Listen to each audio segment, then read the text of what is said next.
inform you about the basics of lockpicking. So we're going to run through as quickly as we can the basics of combination locks, pin tumbler locks, and a couple high security locks that we brought to show you guys. And if we have time, we'll go over how to get around not having to pick anything. So, since it is only 1 hour, we are probably going to run over time. We will be hanging out in the hallway with all of this stuff so that you guys can come out. We have picks if you're interested in picking up the sport. And so... We are rolling anytime. All right. cool. Thank you. This is Locks 101. You are here to learn about locks today. My name is Kris Suter, and this is Jimmy Chan. I'm also known as Lemonjello, spelled Lemonjello. Don't ask me how it came about. He's the Defcon 12 lockpicking champion. It means shit. So, Anyhow, are you guys enjoying NOTACON today? Yeah. You guys were much more enthusiastic last time. Come on. We've done. All right. Good enough. I owe that guy a beer. Yeah, I'm buying you beer later on. All right, our disclaimer for you today is we are teaching you a skill, a trade, a hobby. We are not teaching you how to break into things, to steal things. You are not to use this information for evil means in any way possible because I don't want you to do that. You're going to get arrested, you're going to get thrown in jail, and you're going to have a girlfriend named Bubba. Unless you want to get on the roof of this hotel. Yeah, someone mentioned something about the roof. I believe we needed a legitimate reason to be on the roof and couldn't be it, so that would be okay with me. This is not a lecture. We're intending for this to be a workshop, so we're here to have fun. Ask me with questions if you want, but we're just going to run through 4 different kinds of locks for you today. We're going to be doing pin tumbler locks, combination locks, and 2 high security Medico and the multi-lock for you today. We're going to run through this as quickly as possible so we can actually demonstrate for you and so you guys can come together and maybe start playing with it. We brought a bunch of padlocks and door locks here that you would see in common practice. So let's get this party started, shall we? First of all, we're going to start with combination locks. Combination locks are, well, you've seen them everywhere. They're on lockers. They're securing most of your private property. Lots of people like to use them because it's easy to remember a 3-digit code that's given to you. So how many of you guys know how to crack one of these things? Has anyone heard about how to do this? About 5, 10. So there's a handful of you. How many of you know people. nothing about combination locks and how they work? All right, so there's a good number of you who are unwilling to raise your hand. A lot for of you either are one. apathetic.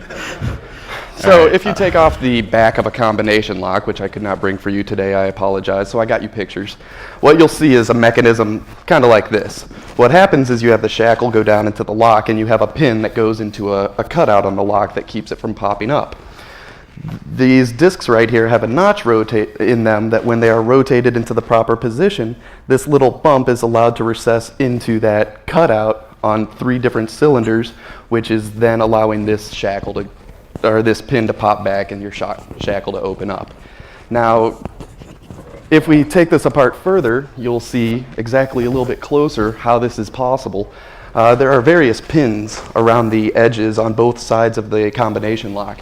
This is what corresponds to when you have to twirl the lock around 3 times. It's to get these pins to catch on all 3 cylinders. These notches need to line up perfectly at the exact location right here for it to open up. If you take these off further, what you're going to see is this. There's a spring that keeps tension on the bottom disc that's going to keep it from rotating when you go back the other direction to pass 0 and then do the second number. That's what the spring is for. These 2 pieces right here are actually attached to the disc and are in charge of rotating each disc. So as you can see from this picture, you're going to notice the pins sticking up in somewhat kind of random fashion. Those are actually there to correspond to the number on the top of the lock. You can, by looking at this, determine the number on the lock. All right, so I'm going to go ahead and do a little demonstration. This is actually a master lock a buddy of mine gave to me a while ago because he had lost the combination long ago, and he wanted me to crack it. So if you can open up like a spreadsheet or something. Hang on one sec. It seems like a safe enough solution, right? You have 40 numbers on your lock, right? 3 numbers, that's 59,000 some possible combinations.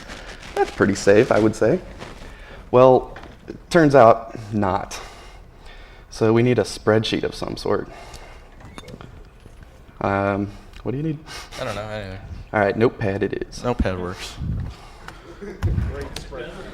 All right, so the one thing is about this design is that it has a fundamental flaw, and that's that it gives away its combination. Namely, if anyone who's ever used one of these, you've probably noticed that when you pull on the shackle, it gets kind of hard to move the dial in certain places, right? It gets stuck for some reason. Well, the reason is that, well, Master Lock realizes that this fundamental flaw in the thing gives away the combination. So they also put in a number of little dummy spots so that it's a little less obvious to you that, hey, my combination is kind of obvious thanks to those little spots. So let me show you. If you pull on the top of a Master Lock and you twist it, you'll notice that it gets stuck in a number of, actually 12 spots.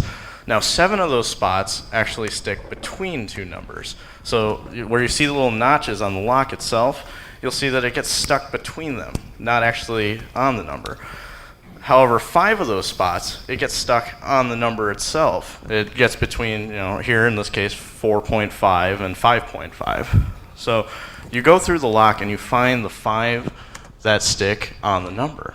And you'll notice something about those 5 numbers. 4 of them all share the same ones digit. For instance, on this lock, 5, 15, 25, and 35 all stick on the number. However, 32 all does the same thing. However, it doesn't share the same ones digit. And there we have the last digit in the combination. So we know that the last digit is 32.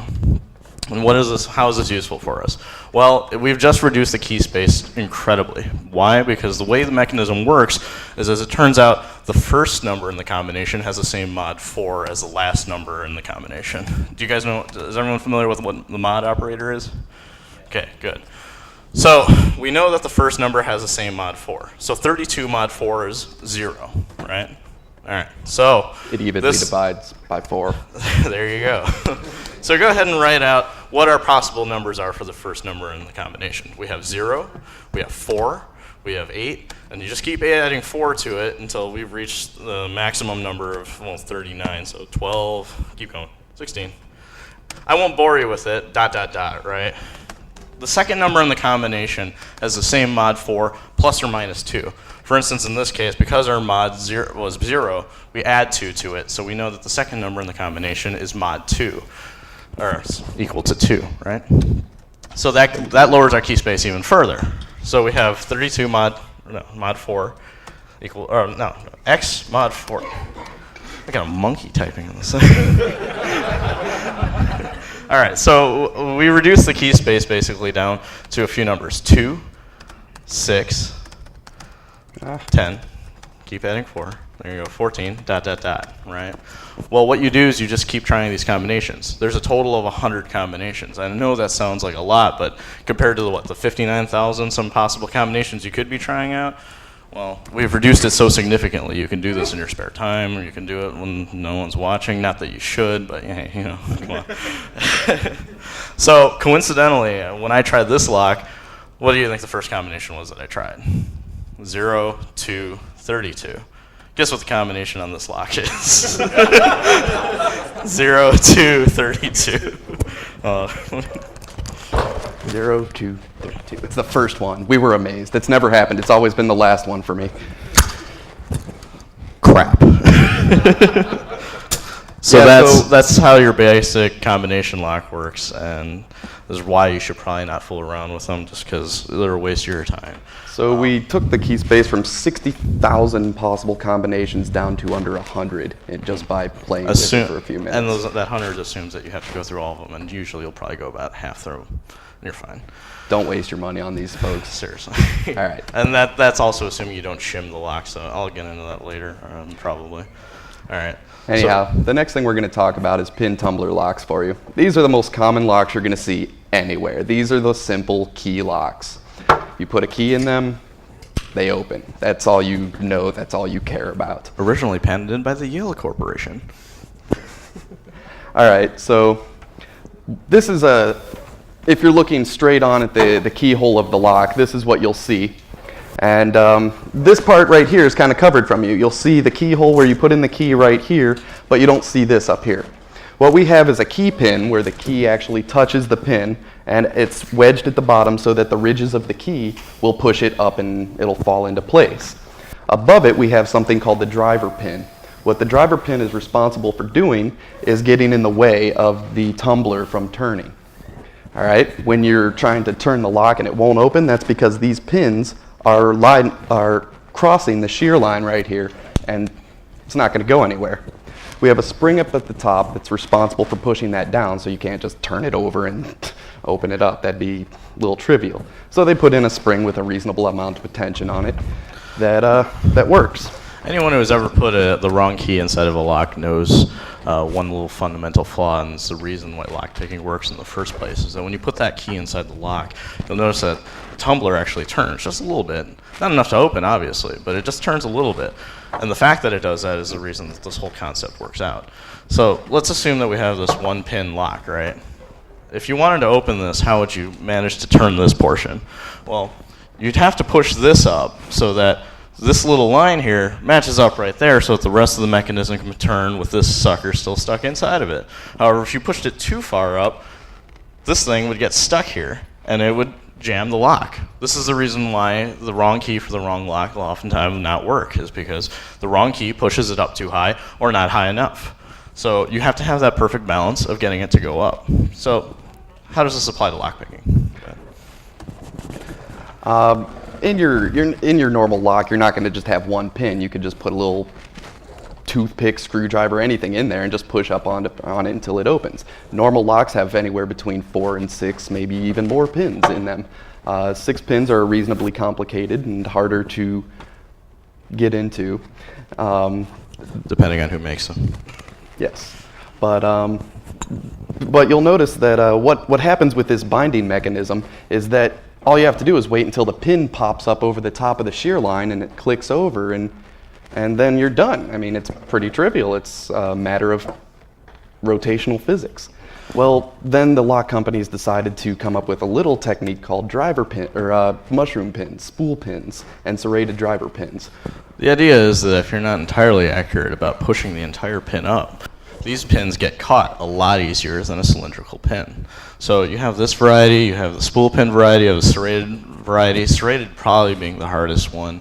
Mushroom is something used by a company named Medico. I don't know if all of them use it, but we'll show that to you later. But this is actually one way that you can get stopped in lockpicking, especially with a harder lock. This is why you also want to buy a good lock, is because cheaper companies won't use little bits of technology like this. They'll go ahead and put whatever the hell they can inside the lock, and you, the consumer, go and see, hey, look, there's a $10 lock versus the $40 lock. I'm going to buy the $10 lock because who knows about lockpicking other than anyone who's sitting in this room now. So go ahead and go forward on this sucker. Never mind, I got it. Okay, in my hand I hold a nice armored master lock in this hand, and over in this hand an Ace hardware lock. Which one of you, by a show of hands, thinks that the armored lock in this hand is much more secure than this one? Not a trick question. Just be honest. Come on, it's armored. Right. Who takes the master lock? About 10 people. All right. 10 people take the master lock. And who the takes cheap little Ace hardware lock right here? All right. So far fewer of you. Well, actually, the people that picked the Ace hardware lock, I was lying. It was a true question. That is the better lock. Cheaper than this, and cheaper and better. Takes him nothing. Takes me about 10 minutes to get into this thing. Don't be fooled by nothing names. To get into this. The master lock uses, and actually just about every master lock you'll encounter uses the regular cylindrical drive pin. That Ace hardware lock there actually uses a spool pin, which makes it significantly harder, though. I mean, once you get used to it, it's no big deal. But for the average person learning lockpicking, you don't want to start learning on something like that, because you'll just start getting confused about why things aren't working right. So, you don't have a key for your lock. Now what? Fortunately, God came up with these ideas. Your lock. These are lock picks. They have 2 components to them, and one is called the tension wrench, because we rely on the process of binding that we explained earlier in order to pick up the driver pin, have it bind up against the shear line until we get all 4, 6, 5 pins picked properly so that the cylinder can rotate. They come in different thicknesses, different shapes, different sizes. There's some that'll just have a weight on them so that you don't have to do anything. There's some that are spring-loaded. There's all sorts of different kinds of tension wrenches that will allow you to put different tensions on your cylinder. But This to be is the absolutely honest, the only ones that you'll ever really use are that one, the finger, and the half diamond. But to be honest, I've started to shy away from it in favor of this guy. Some people like the snake rake. I don't know. It's kind of amateurish. It's kind of, I don't know. Some people get really good with it. Pick what works for you, really. The first technique you're going to learn as a beginner locksmith is to rake the pins. Normally I started out on doing that with a standard half diamond pick. It mimics a key. It feels very good. You can feel the pins going up and over the little bump on the tip of the pick. And what it does is just exactly like a key. Some people prefer the snake pick, which is kind of like a squiggly little snake at the end of a pick, and the technique is that it's just a little bump that goes back and forth over the pins until it bumps all the driver pins into the proper position. Essentially, it's a more random technique. You're kind of just shotgunning towards the inside of the lock and just hoping that things fall into place with that. It's a very sloppy technique. It works well for beginners. It works on master locks. That's about it. But considering the kind of locks most people buy in your business. What you want to strive for is to get a good feel for each pin in the cylinder. You'll use a finger pick for each one of those. The finger pick is basically just a hook on the end of a pick. You can get a shallow one. I have a very deep one that will push pins way up into the cylinder if I have to, but this is the best pick to use. Much harder to use because you have to figure out what's going on in the lock. You're not going to get lucky with this one. You have to feel where the pins are, but this is what you should be using at all times. It'll open the lock because you know what you're doing, not because you got lucky. That's right. All right, so let's play with this. All right. So We have many different brands of locks down here. We have what we like to affectionately call the ball of crap. The Ace Hardware one is on there just as proof of concept that not all locks are made equal. I think I'll go ahead and just start opening these. So anyhow, we have this challenge for you tonight. I have some prizes upstairs that I'll be bringing down. If you guys can open this ball of locks in under 5 minutes, you get a prize. All of them. It's not hard. Let's time this guy. All right, and keep in mind if I take a while, guess who's been drinking?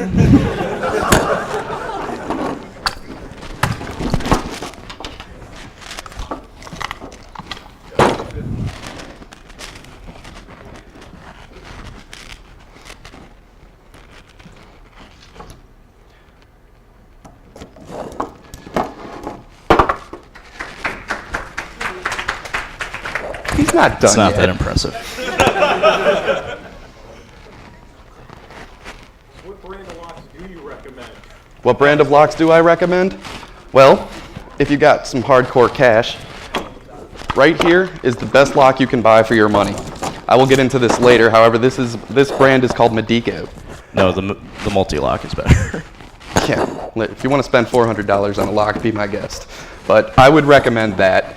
They're pretty expensive. They're normally about $80 to $100 for the hardware, and then for a keying fee, their locksmiths will charge anywhere between another $50 to $70 on top of that. So you're looking for a little bit expensive for a lock for your door. But if you're serious about security, that's what you want. If you're not that serious, we have these Arrow deadbolts. This company does not exist anymore, and these deadbolts are really hard to find. They don't exist anymore because of one reason. People go to Home Depot and they buy this. Sledge. Sledge and Quickset are the most popular selling key deadbolts out there. Why? Can anyone tell me why? They're crap. They're cheap. They're shoddily made and they're very easy to open with picks.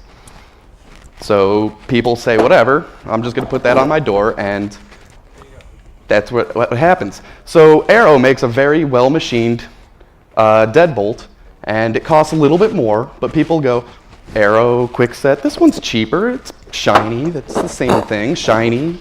So they take it and they put it on their door. Arrow does not exist anymore, but I would recommend those, if you can find them.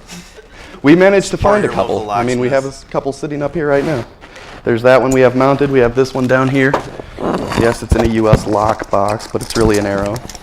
We have this one right here we have taken apart for you. We're going to show you afterwards. But, yeah. Any other questions? I picked that one earlier. It was still stuck, so hey, that's why it's crap.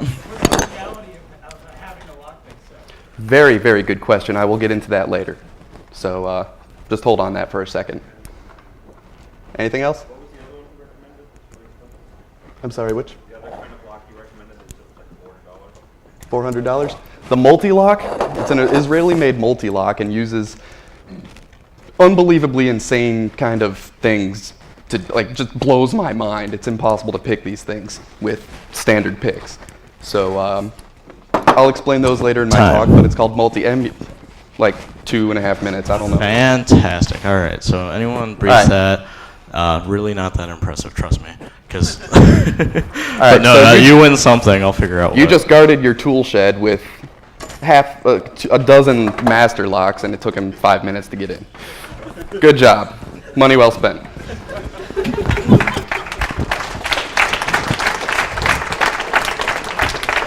You wouldn't buy a car at Kmart or Walmart. Why would you buy a lock there? Walmart's going to start selling cars. I swear to God, if that happens, I'm coming for you, man. I'm saying I'd buy one, but they're going to start selling. They're already doing it in some states. And if anyone knows where the fourth horseman of the apocalypse is, he's at Walmart now. Luckily, he's buying a car, so it won't get very far. It's a Kia. It comes in a 6-pack. Come on, guys. They had a buy one, get one free sale. Seriously. They did have. They're not fooling anyone. Go ahead. All right. Well, standard pins, you know, you can only go so far with those. You have the machining process that can get the pins well aligned, and basically the sloppier the lock, the crappier it is. And, well, what about better locks? That's where we have Medicos. Ooh. I was explaining this a little bit earlier. What Medico does is it said picking the pins up and down, that's just fine, but we're going to rotate them as well. So you guys can come up here and check this out later, but this is the key to a Medico lock. And if you look at it and compare it to any other key that you see up here, you'll notice that they're not just horizontal cuts into the key. You'll see 30 degrees left and 30 degrees right. And what this does is when the pin falls back down onto the key, it rotates it left or right or center. Now what that's doing is it's taking the pin, and there's slices along the side of the cylinder of the pin. So if it's 30 degrees this way, that slice is going to be right down here or in the back. And what that does is it lines up for these metal tabs to insert into those pins. This is called a sidebar technique. What it does is the sidebar sticks out into the housing of the lock, and when you try to turn the cylinder, this is pushed in. If this cannot be pushed in, the pins are not aligned in the proper position, the tumbler will not turn, even though the pins are at the shear line and are ready to turn. This is an older design. The patent for this expired in, I believe, 1995. So what Medico did to renew this patent Is they made it hotter. They made it even hotter.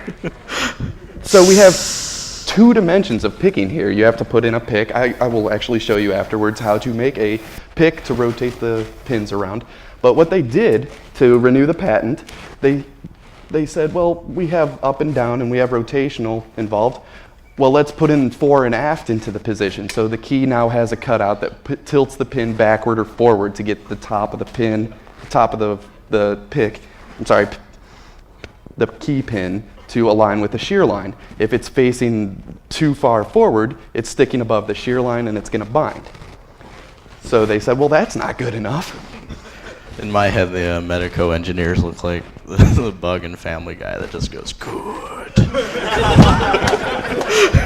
They added a 4th dimension to picking locks. What happens is the ward of this key down here enters into this groove, this tiny little groove that goes way back into the back of the lock and enters into a pin that cannot really be reached from inside the cylinder itself. You're going to be hard pressed to get back there. And what it does is it pushes up pins in the back. in this tiny little secret chamber that then allows the tumbler to turn yet again. I think this is just, hey, look at us, we can put more things in a lock. But no, it didn't stop there. Some Israeli company called Multilock comes along. Those fuckers are crazy. These are the scariest damn things I've ever seen in my life. If you guys want to take a look at the key, we have one up here, but where'd it go? Basically, the best way to describe it. That's not it. Where the hell is that? Well, someone stole it already. It's a side. Oh wait, you know what? I have it. Can I get another beverage, someone? The best way to describe this key is insanity incarnate. What they've done is, as you can see on this diagram, they've not only taken pins and machined them to fantastic tolerances, so it makes things so much more difficult just in that. But they've added another aspect that I've never seen in another key, and it's just phenomenal. What they've done is they've hollowed these pins out so that they have these hollow cylinders, and what they've done is they've put pins inside of pins. So not only do you have the first aspect of lifting the main key pin, but you also have the one inside of it. Now, it gets worse. This picture is not this way just because, it's convenient to show it this way. If you look at the lock itself, the keyway is sideways, intentionally. The reason being is because, well, let's look at a regular lock. You see, the pins in this lock are up here. So you have the greatest amount of movement up and down. Having them mounted sideways, you literally have like a millimeter worth of workspace. Now, this is all bad. Badass. But it gets worse. They've come out with another one. And Kris, go ahead. All right, so the solution to this clearly is, well, you get craters and you get small little tiny picks that can do the inside of the crater. And it is not unpickable. You can pick these. It's going to take you the rest of your natural life, but anytime there's a legitimate way of opening something, there's always an illegitimate way of doing it too. So they went a couple steps further and they put in this thing called an interactive pin. And I told you about the Medico that puts through the warded side of the key, they put in that little tiny pin that you can't really get to easily. Well, they said that's not good enough. You can get to it. If the key can get to it, you can get to it. They put in magnets in this key. They put in magnets in this key that push and pull the pins outside of the lock in different directions and then allow the tumbler to turn again. You physically cannot get to those pins. You're going to have to hack them magnetically. Now, this magnet thing is not a new feature, but the fact that it's been integrated all into one key, oh, God. Calm down. Calm down. Go, cold shower. You folks got a towel? Yeah, so. All right, go. Is there anything else? That's the multi-lock. These things are insanely expensive. Imagine trying to be a master locksmith trying to key one of these things. The locksmith who lent this lock to us said, don't lose the lock because I don't have another key and there's no way in hell I'm making another one. There's a lot more complexity to it than that up here. I mean, at the shear line, you're going to notice what's called like a wafer that sits there, and if one pin isn't picked properly at that instance in time, all of them are not picked properly. This wafer, if one pin, the inner pin is too high, it's going to keep the driver pin too high. If the outer pin is too high, same problem. So you're not going to be able to tell which pin you have picked properly. So you might be wondering, you wandered in a room that said basic lockpicking. Why are we showing you these crazy-ass locks? Well, the reason being is because unfortunately the whole industry is suffering a problem, namely Walmart, Home Depot, all these sort of grocery store-esque stores that are selling these really cheap, dirt-ass, piece of crap locks, and people don't know the difference. Tell us how you really feel. You're never going to find technology like this inside of a regular lock. And I know I don't work for Medico or Multi-Lock, but God, that'd be awesome. Unfortunately, these locksmiths who actually know how to support a lock like this, who could key something like this, are dying off because people aren't going to them for their locks. When they're not getting their locks changed when they should. And of course, this crap is just, it's just prevalent everywhere, and as more and more people are able to get the tools like lock picks and such, and believe me, they're really easy to get them. We're selling them. The issue of cheap locks being a security issue is getting worse and worse. I mean, you can pick most home locks with some paper clips if you're good. And it's just ridiculous to just think that not supporting these guys is going to help at all. Like that Home Depot is going to go ahead and start stocking this stuff, because they won't, because, well, you need trained professionals to do this sort of thing. I would like to take this second to give a mad shout out to Allen Lock and Key in Coventry. Round of applause, please. Thank you. These guys. If you guys need are anything two rekeyed, bonded master locksmiths, two of the smartest guys I know. They will know more than I ever will about locks, and they are the ones that have furnished us with most of this hardware up here today. The best way to describe their offices is in that second Matrix movie when they run in the key maker. Yeah. You walk in there and there's just like blanks everywhere, and you know he knows exactly what the fuck he's doing. I have a whole stack of business cards here that I'm going to leave up here for you guys to check out later on. However, I really don't see why I'm going to be giving you them. They are closing down this summer because they just can't make any money in the business. No one cares about physical security anymore. So I would like you to at least take the card and know who made this talk possible. Anyhow, that's all we have to say about that. We're going to move on. Yeah. You guys asked me earlier, is this legal? Holy crap, I can break into things. I can steal things. Well, I have a gun at home, and I don't kill people with it, but it's not illegal to have a gun. All right? They'll be blurring out my face in the video, so don't worry. No, I'm kidding. No, I'm kidding. That was the greatest episode of Cops ever. I didn't do nothing. Oh, that was a good day. Church has never been so much fun. There is a lot of ambiguity out there about the legality of lockpicks, and in fact, there's no answer to it, except the most common answer is no. You're not a criminal. It is very, very legal to have these. It really, most cases, comes down to intent. What do you intend on doing with your lockpicks? Let's talk about federal legality for a minute. At the federal level, what you're talking about is simply postal issues. It is illegal for you to mail lockpicks to anyone that is not a lock manufacturer or distributor. I'm not one of those. A bona fide locksmith, we'll get in that to a minute. Loophole. A bona fide repossessor, that's a fun time. A motor vehicle manufacturer or dealer. So if it's illegal to ship to any of those guys, how come I have a box full of lockpicks up here? I mean, well, I found out something interesting. Merriam-Webster defines bona fide as made in good faith. In other words, don't be a fucking idiot, all right? I'm sorry, was that English? I'm sorry, who's speaking? What'd you say? I'm trying to read the lat number 3. What? There you go. I don't know how applicable that really is. But hey, thank you for your comment. Made with earnest intent. I mean, my intent is very earnest. If you're buying lockpicks from a guy named Ice Pick, it's turn around. All right, so at the federal level, you're pretty much covered. You're a bona fide locksmith. You're a locksmith in training. That's exactly what you guys are. That makes you bona fide. Legality in Ohio, which is all I really care about, because that's where I live. Except the thing is, I found out the legality in Ohio, what's written in Ohio, is applicable to just about all states. Almost all states that I looked at have this same exact clause. A person is guilty of possession of lockpicks, blah, blah, blah, blah, blah. They will be arrested and thrown in jail for the rest of their lives under circumstances evidencing an intent to use them for something bad. If you're caught with lockpick, let's rephrase this. If you're caught doing something bad and you have lockpicks, you're guilty of possession of burglar's tools. Like mugging someone with a gun in your pocket. You didn't necessarily pull it out, but you had it. If you go up, shoot someone in the head, you're going to get murder 1, and you're going to get possession of burglar's tools. You didn't steal anything from them, but they're tools because they were involved in a felony.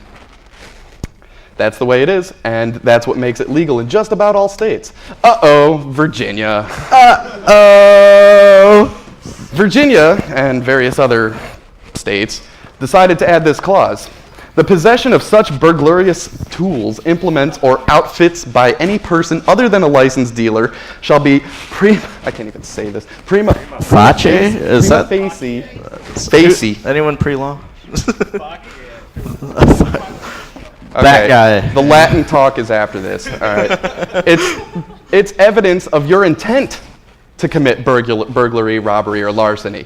So just having these on you, they think you're intending to do this, and now it is your responsibility to prove otherwise. Do you guys know how to do that? No. Yeah, lawyer. Pull out your checkbook there, buddy. Who's Scout's honor? No, that's not going to cut it. Well, I believe in Virginia, don't they have a board certification you have to pass? Yes. You have to become a master locksmith. There's no other way around it. And it's not easy to prove that you're not intending to do something. So if you're from Virginia, yeah, I don't know how willing we are to sell you lockpicks. I mean, we're not going to ask for your ID, but... So you just claim that you use lockpicks to get to your house every morning? I've thrown out most of the keys No. I have. Yeah, if you don't have your keys. I'm just saying, that's the clause. And actually, that's the clause that most states that are kind of very borderline with this, they put in there. States like New York and Washington, D.C., they say that they're burglar's tools, period. They're completely illegal. Don't even try to carry them in there. If you get caught with them, no matter what, it's a misdemeanor. It's not a felony unless you use them to commit a felony. But Pennsylvania and a couple other states use a clause such as this one to indicate. Okay, we have some questions. Let's take care of those real quick. You have picks, and you're training to be a master locksmith in Virginia. Well, the way Breaking the law and not No. here at Kris. the way it works is that you have to basically find someone who's already an established locksmith, and then you get registered as a locksmith's apprentice, at which point it's legal for you to carry the picks and train with them. Stephanie, could you give Omal a ticket, please, for answering that properly before we could? I like that. Go ahead. Give it to Brian. He's sitting next to him.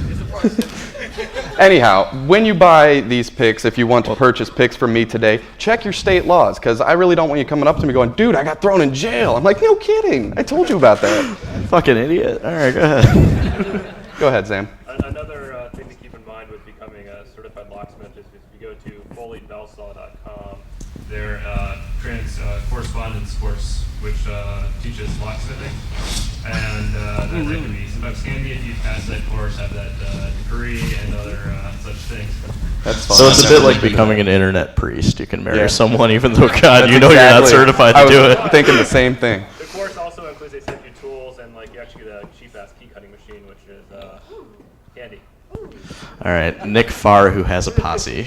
Nick Farr. Okay, so under the Constitution, full faith and credit clause, does the state of Virginia recognize other states' equivalent licenses to hold them? No.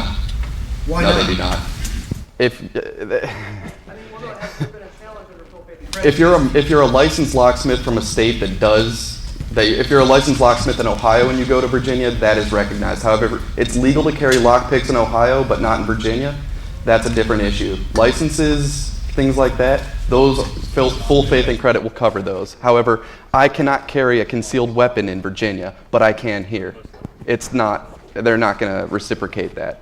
Some states do. Michigan concealed carry weapons can reciprocate with Ohio and various other states. There are some legality issues with that, but you cannot carry picks. I mean, radar detectors, same thing. Well, no, but is there an overriding federal statute which says, I mean, the reason concealed weapons laws can vary state to state to state, and states have to work out reciprocity, is because there's an overarching federal jurisdiction over firearms specifically. Mm-hmm. Is there a similar federal jurisdiction over lockpicking tools that you know of?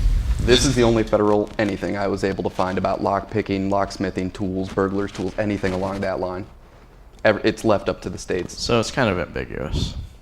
If the cops want to know you, they will. Honestly, Yeah. if you're trying to do something stupid, you're going to get busted. And you deserve to get busted because you're an idiot, like I said. All right, so another disclaimer. I'm not a lawyer. I don't intend to be one. I just happen to go through all the codes and titles and read all the things, and I was like, well, that says I can, that says I can't. I'm not going to sit here and say I have a law degree and that is exactly what's going to happen, because if you go out and get arrested in Ohio, I don't want you going, hey, Kris said I could do this, and he's a computer Some engineer. guy in a yellow shirt on stage. That's right. Some guy had a yellow shirt at a hacker conference. Check your state laws, folks. Please, please. Don't get in trouble over little tiny pieces of metal. It's really not worth what I think the maximum time. And holy crap, we got more questions. Go ahead. Well, I got a question. You say you're ready to the legislation. Have you looked at any of the actual case law? What kind of No, not anything specific. There were no cases of some guy that was like, oh, well, I only had them in the lock. I didn't use them to pick the lock. That's not. No, I did not find anything along those lines. Actually, the funniest thing with this whole thing is he actually got stopped at an airport. I was pulled off an airplane for having lock picks on me. Yeah, well, This is exactly what happened. I walked through security and they went, beep. What's in your pocket? Oh crap, I should have put those in my check. So anyhow, they said, what are these? I said, they're locksmithing tools. And they go, oh, tools? You're not allowed to put tools on an airplane. What are you thinking? I wonder if you could do that with a gun. Oh, that's just my murder tool. You're going to have to check that, which you can do. So yeah, I had to take my laptop out of my laptop bag, put this thing in my laptop bag, and put it in checked luggage. So if you fly Came with back pigs, check beat them. to hell.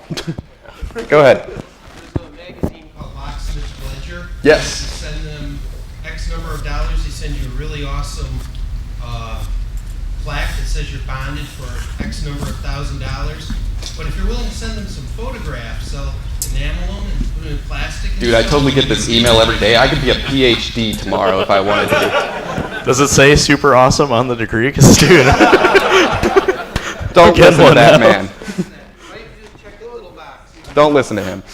Go ahead. Car keys in my car. What's that? I always lock my car keys in my car. locking your car keys in your car. You Well, could potentially use lockpicks. There are better tools to use for that. There's the classic two Slim tools. Jim.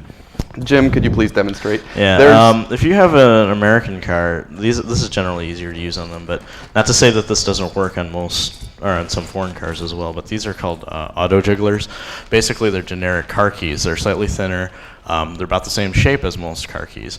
And as a matter of fact, these will work on most GM cars. The way it works is that it's similar to a regular lockpicking, only this is both your pick and your torque wrench. The idea is that you stick it in the lock, jiggle it around, hence the name auto jiggler, and you move it around, and eventually it will pop the lock. And I can't tell you how many times I've gotten people out of, oh, fuck, I locked my car keys in the car. Chan, I know you're drunk, but hey, that's when you're good. Speaking of which, beverage, what room is this? Yeah, however, I would like to add on to that, there are lots and lots of things that will not let those work. There are laser cut keys, there are all sorts of things that the automotive industry has put in that will not get around those. At those point, you have to use some other technique, Slim Jim, whatever. The newest car I've ever opened with those was I think it was a 2003 Volkswagen something. I don't remember what now, but. In the back? Go ahead. How does master keying or submasters affect how the lock is? I'll talk to you afterwards. That's a little bit beyond the scope of this. Well, yeah, we'll talk to you later. But basically, it's the same concept, only instead of having the key pin and the driver pin, you also have a third pin called basically a master pin. Yeah. And that basically opens up the number of keys that could potentially open the lock. There are varying designs on how that works, but for the most part, it's 3 pins instead of 2. Go ahead. What about the bump key method that Barry Wells has brought up before? Yeah, bump keys are interesting. I don't have any here, but the way that they work is it's the same concept as you guys have all seen it, the little office toy with the balls that go back and forth, click, clack, click, clack, you know. What you're doing is you take a key and you cut it to what's called 999. Basically, 999 is the deepest cut setting inside the key. And what you do is you take the key and you put it just outside of the lock to the point where you can't push, or you can push it in a little bit, but not too much. And what you do is you hit it with a hammer. And at the same time as you hit it with a hammer, you turn it. The idea is that the key hits that key pin and has the same effect as that little toy, where the key pin knocks the driver pin up, and at that split second where it does that, it knocks all the pins up, and you turn it and it opens. Now, the whole thing of bump keying can get kind of reckless. You can destroy a lock pretty easily doing that. However, I can't remember who it was that put out the paper now, but there's a thing called minimal movement bump keys, and it's the same concept applied. Only you shape the key slightly differently so that it's actually a little bit shorter, and you apply the same concept, only it's a lot safer and it works a lot better.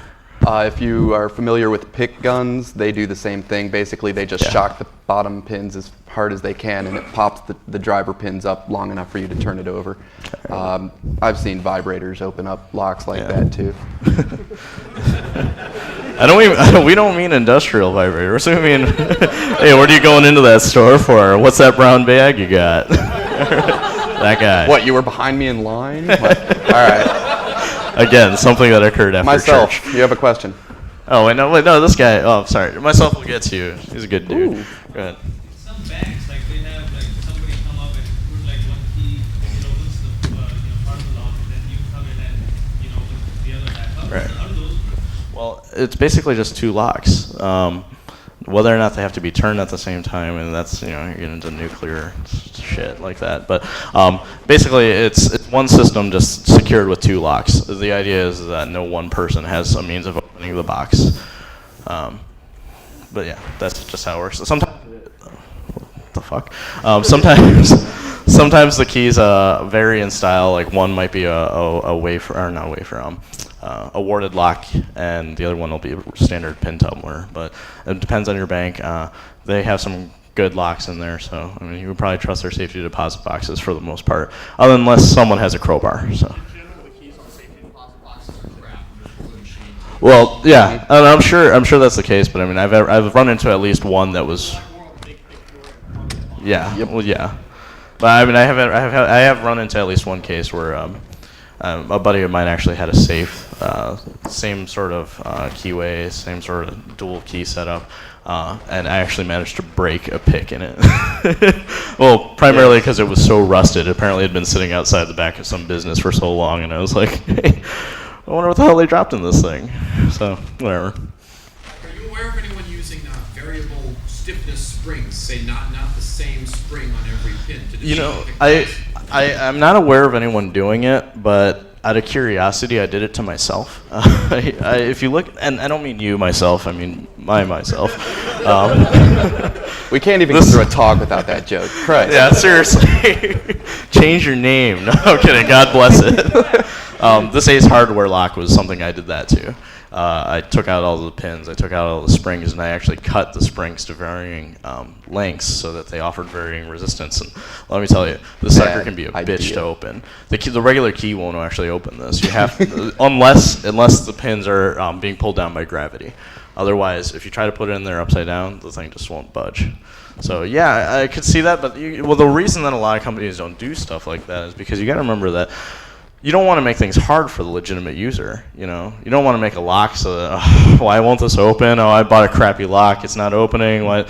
The people don't want to have to deal with that stuff, and that's why stuff like the shit locks that you get at Home Depot are so poorly keyed, and the tolerances are just horrible in them. Is because they're a lot easier to open, and people just assume they're working better. Varying for that the reason. spring tension also is a poor way of pick resistifying your lock. You basically need a decent pressure, not too much, not too little. If you have too much, then the pins don't line up properly. You're going to get them caught binding on the shear line. If you have too little, you run into the problem that we saw with the kryptonite locks that can be opened with the big pen. Have you all seen that? Yeah, that was Yeah, funny. you've all seen that. All right, so. Well, all right. Are we out of time? Do we still have time? We got about 2 minutes. We got 2 minutes. Any question? 5 minutes. Oh, okay. No. There. Go ahead. Omal.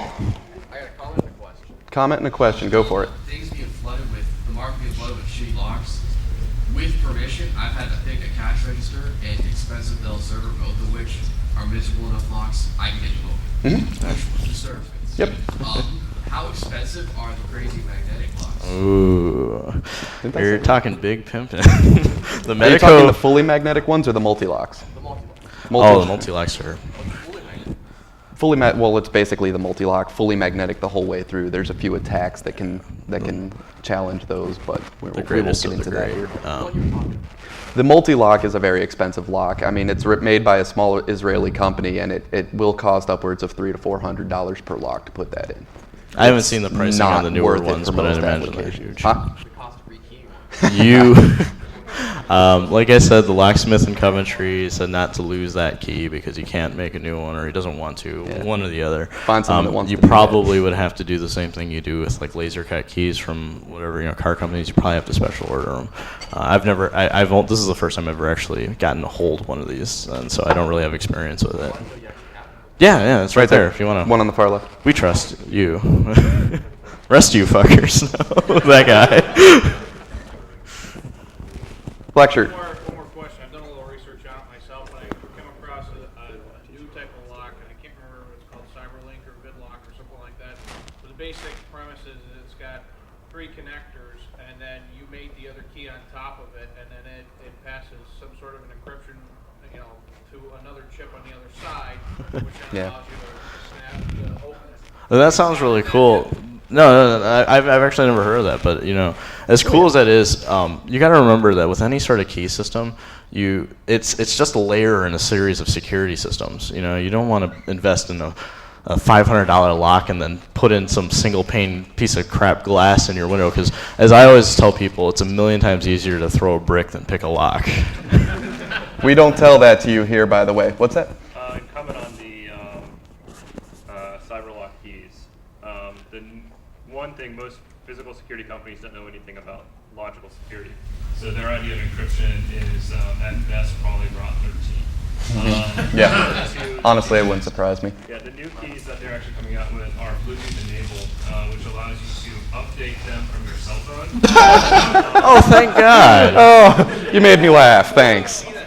Yes, I have actually heard about that lock. I do not know much about it, so I'm not going to go into that here. I haven't ever actually physically seen one, but I saw it and I thought, this looks cool. But it's only a matter of time before somebody comes out with vulnerability. Exactly. I mean, at that point, you're going to start going into software and then encryption attacks and whatever. And again, with as cool as a lot of these locks are, like I said, you have to remember it's all concepts of security. You have diminishing returns as you keep going and spending more and more money. And if you have a wooden door frame and you're putting a multi-lock on it, you're a goddamn idiot. And fucking just buy something cheaper or buy a better door frame. You have to remember that there's always a ways around things, and in fact, lockpicking is probably the least convenient of all of them. And 99.5% of all burglars, and I'm not kind of making that up off the top of my head, but it's pretty much a truth that burglars don't like to lockpick because it's time-consuming and you're vulnerable, and they'd rather just open a window and crawl through it. For instance, one thing with the key we're talking about, I mean, as complex as a key can be, you also have to look at certain other aspects of a lock. For instance, these multi-locks, the other reason I like them so much is because they're made so well. They have really good, strong materials in them. And one common way that a lot of burglars break into locks is what they'll do is they'll just take a power drill, drill a pilot hole into the lock, and then drill a screw into that hole, and then take a pair of pliers and just yank the plug out. And they did that to me. That's how they stole my Buick. Yeah, with a knife and a brick. I wish I was exaggerating. We found the knife and a brick. They jacked it up under the lock housing, popped it out with a brick. Not much to it. It's the same concept of how they want to outlaw machine guns, but yet 90% of all the violent felonies all happen with a pistol. Oh yeah, it's convenience. Why the hell are they going to worry to use something like that? Mm-hmm. We're running out of time. Do we have any more questions? Wow, we have a couple more. All right. Okay, one more. One more? Case sweatshirt. Cylindrical locks that sometimes see on vending machines. Tubular locks? Well, they come in 2 different varieties, 7 and 8 pin. You can buy picks from them. They follow the same concept as these. You pick them pretty much the same way. The only downside of them as blocks, if you're trying to secure something with them, is if someone has picked a cylindrical lock, they've pretty much picked it forever, because the way that and unfortunately I don't have a cylindrical pick here, but the way they work is you basically have little pieces of metal that you slide back and forth, and you pick each pin like you would a regular lock, and once you've done it, you lock them into place. You kind of tighten them onto the pick, and then suddenly you basically have a key to that lock forever. I mean, unless Instead you of having go the and change pins it. all in a row, they're in a circle, and people thought, ooh, it's the security through obscurity kind of technique. There's nothing special about tubular locks. They are no more secure than a pin tumbler lock. Again, be wary. Do your research. I mean, that whole thing sounded all cool, but remember Kryptonite, the pen thing? That was a tubular lock. So. With crappy springs in it. All right, Let's so do one more question real quick with this guy over here. What'd you have? Would it be wise to carry around, instead of lockpicking tools, or, that way you don't get caught with lockpicking tools, wouldn't it be wise to carry around the most commonly used keys that you converted into bump lock keys? Those are controlled. Yeah, those hypothetically. are locksmith's tools. Yeah, as well. they. To a police officer, bump locking keys look like normal keys. Yeah, but you're also talking about carrying keys for how many varieties of locks you We would have- encounter? Select few, the most popular. Right. I mean, yeah, hypothetically you could do that, but then you're kind of just restricted to that, and that's no fun. You can get around things any way you want to. You can put flowers on it and claim that it's, some sort of floral decoration or something. My example at the airport, I was considering telling them that it was a mechanical toothbrush that you have to assemble. One hell of a mechanical toothbrush. Honestly, they probably would have bought it. There you go, dental picks. If anyone asks you, you just have really bad dental needs. Anyhow, all right. Anyhow, we are going to be hanging us. out up in the con suite. We are not going to be out in the lobby here because that's going to get crowded, I think. So we're going to be up in the con suite with all of these locks that you are more than welcome to come with your picks and try to crack these. We will explain whatever you want to know about whatever we know. And that's it. Have a great Enjoy time the at con. NOTACON. Thank you.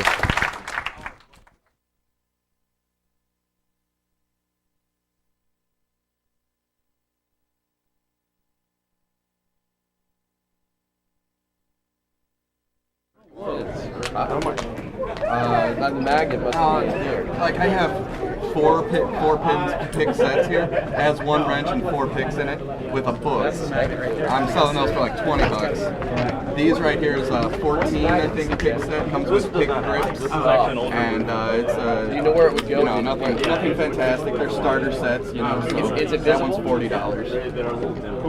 The only picks you're ever really gonna need for You pick this one yet?